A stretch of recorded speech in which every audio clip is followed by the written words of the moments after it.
Mitra bisnis, kembali saya Tanadi Santoso dengan podcast yang cukup pendek ini. Saya akan cerita tentang level kekayaan. Waduh, ini salah satu buku yang saya sangat suka, namanya The Wealth Ladder, ya, The Wealth Ladder.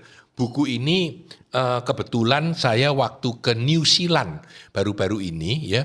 Saya beli mungkin lebih dari 12 buku, 13 atau 14 buku gitu ya. Ini yang paling saya sukai dan saya baca habis dan saya sharingkan ke teman-teman.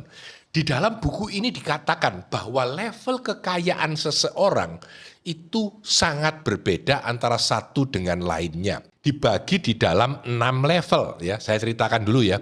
Karena ini bukunya asalnya US dollar ya. Jadi satu US dollar saya anggap 15.000 supaya memudahkan kita berbahasa Indonesia. Dari kekayaan kita kalau 0 sampai dengan 150 juta rupiah, kekayaan kita keseluruhan ya, itu kita termasuk level 1 disebut lower class, orang bawah ya.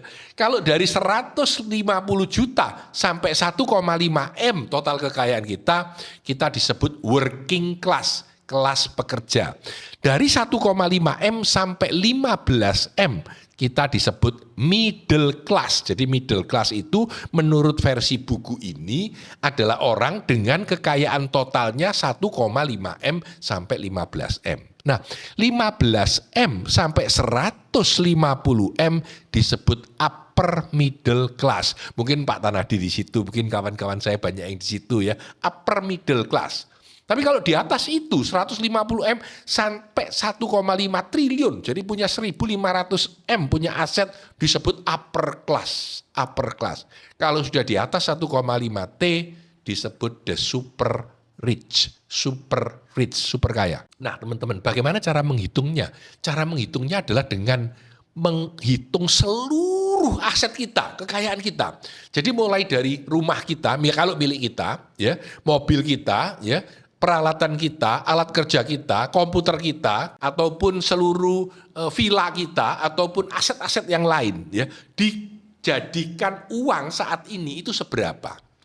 Hati-hati, bukan hanya cash saja, bukan hanya yang di bank, bukan hanya deposito, bukan hanya emas saja, tapi seluruh aset. Jadi dari seluruh aset yang ada ini, ya, kekayaan kita, itu kita punya berapa. Nah itu yang disebut dengan wealth level atau level kekayaan kita. Jadi misalkan Anda punya rumah nilainya 3M, lalu Anda punya mobil-mobil dan lain-lain 500 juta, lalu punya peralatan lain 500 juta, jadi Anda sudah punya 3M plus 1M 4M gitu ya, 4M.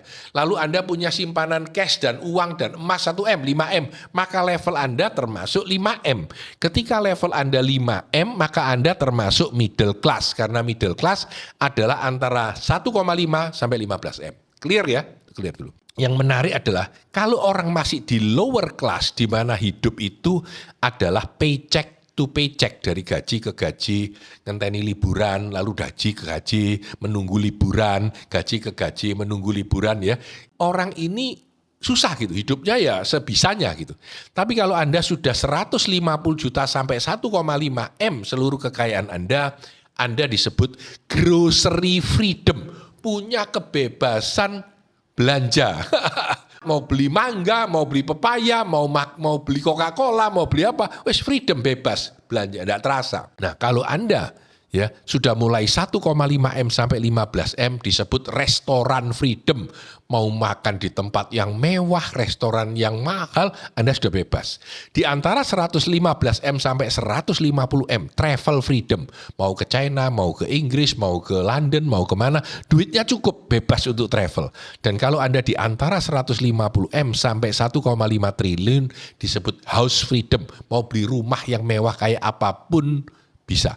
Dan kalau sudah di atas 1,5 T, impact freedom, mempunyai impact buat masyarakat. Anda punya kebebasan mau nyumbang, mau bikin masjid, mau bikin gereja, mau bikin kegiatan sosial, sudah bisa semua. Ada yang menarik dari sini, yaitu ketika Anda level kehidupan Anda di level mana. Ketika Anda di level tengah, di level 3, level 4, Anda harus berperilaku seperti di level 4. Anda harus mencari uang di level itu dengan cara seperti itu, dan Anda harus spending money enjoy duit. Itu juga seperti di level itu ya. Saya kasih contoh yang paling sederhana saja. Jangan orang sudah punya 150M tapi mau belanja uang 200.000 aja hemat ya. Itu salah, berarti Anda sudah berada di level ini, spending Anda di level ini.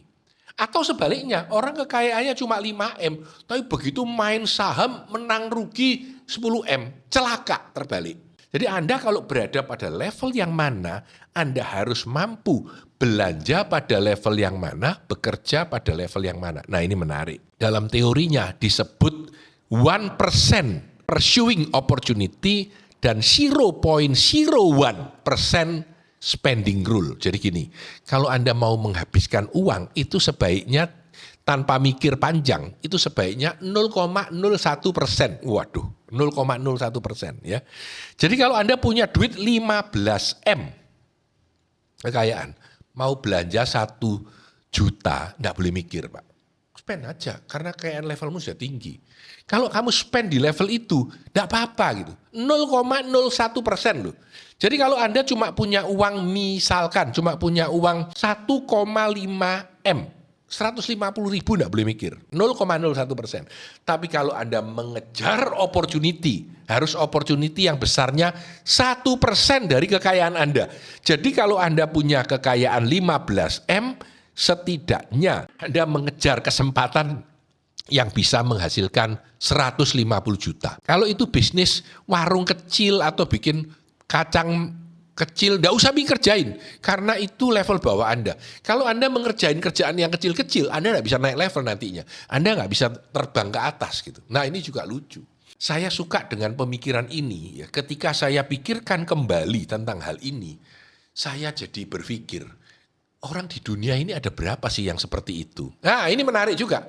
Ternyata kalau di Amerika, orang yang level 6 itu cuma 0,000375%. Kalau yang di level 3 ya punya 100K ya sampai dengan $1 million US itu ada 16%. Nah ini bisa di-compare antara yang ada di dunia dan ada di Amerika. Amerika tentu lebih banyak yang kaya. Pelajaran ini membawa saya pada pemikiran yang jauh lebih dalam.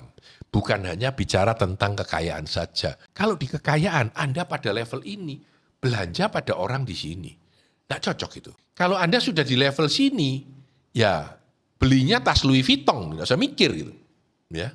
Tapi kalau Anda di level sini, nggak boleh. Gitu. Ya. Anda harus beli yang murah. Gitu. Tapi yang menarik bukan itu. Yang menarik ternyata konsep yang sama disebut dengan ladder atau level kekayaan. Bisa juga disampaikan pada generasi atau model yang berbeda. Contohnya, intelektual level. Ternyata orang kalau intelektual levelnya sudah tinggi, bicara dengan orang yang tidak pernah berpendidikan, ini jadi tidak nyambung gitu. Kenapa? Karena beda levelnya. Makanya keluar kata, kamu bukan levelku gitu ya. Ini menarik Pak. Ternyata bukan hanya di intelektual, jabatan pekerjaan. CEO yang paling tinggi, tidak nyaman ngomong sama satpam gitu. Ya, walaupun bukan tidak bisa, boleh. Tapi nggak bisa optimum gitu ya.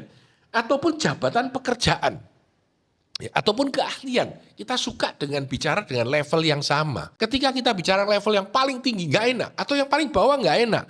Contoh, ahli fotografi dunia yang paling top sama orang yang baru belajar kamera, nggak cocok ngomong tentang foto. Kalau ngomong tentang lainnya, different story, boleh. Nah, pemikiran tentang wealth ladder ini membuat saya berpikir panjang. Bahwa ternyata kita itu harus hidup pada level yang tepat. Bukan berarti kita kalau di level ini nggak boleh turun ke bawah. Pak, saya kan orang kaya, masa makan di pinggir jalan? Nggak apa-apa. Makan di pinggir jalan itu sesuatu yang nikmat, jauh di bawah Anda, nggak apa-apa. Oke saja. Tapi itu bukan style hidup Anda. Dan yang paling menarik menurut saya, untuk naik dari satu level ke level lain, butuh effort yang sangat tinggi. Naik ke level atas lagi butuh effort yang sangat tinggi. Ya, kenapa kita sering-sering masih menghemat uang luar biasa? Karena kita dari sini naik, tapi masih ingatnya yang di sini gitu ya. Nah ini juga menarik. Jadi menurut saya buku ini kebetulan ditulis oleh Nick McGuire. Dan dia bilang bahwa dia dulu di level paling bawah dan sudah naik banyak level gitu. Dan dia melihat orang-orang bahkan yang kekayaannya jauh di atas dia. levelnya udah tinggi banget, tapi perilakunya masih belum baik. Nah, dia memberikan ini untuk mengajarkan kita bagaimana kalau saya di level tengah harus mencari uang seperti apa yang harus saya perhatikan supaya saya bisa naik level berikutnya. Orang pada level punya uang 10M, 20M, nggak mikirin budget kehidupan tahun depan. Gitu. Orang yang paling bawah mikirin budgetku berapa untuk belanja gitu. Ini contoh aja. Ya. Jadi beda cara berpikirnya. Dan buku ini memberikan terobosan kepada saya untuk berpikir bahwa kita semua berada pada level yang berbeda. Semoga insight ini memberikan banyak masukan kepada Anda seperti buku ini memberikan masukan kepada saya. Wah, ternyata level itu penting. Baik di pekerjaan, CEO, dan lain-lain, di profesionalisme ataupun di level kekayaan. The wealth ladder. Saya Tanadi Santoso, sukses selalu untuk Anda.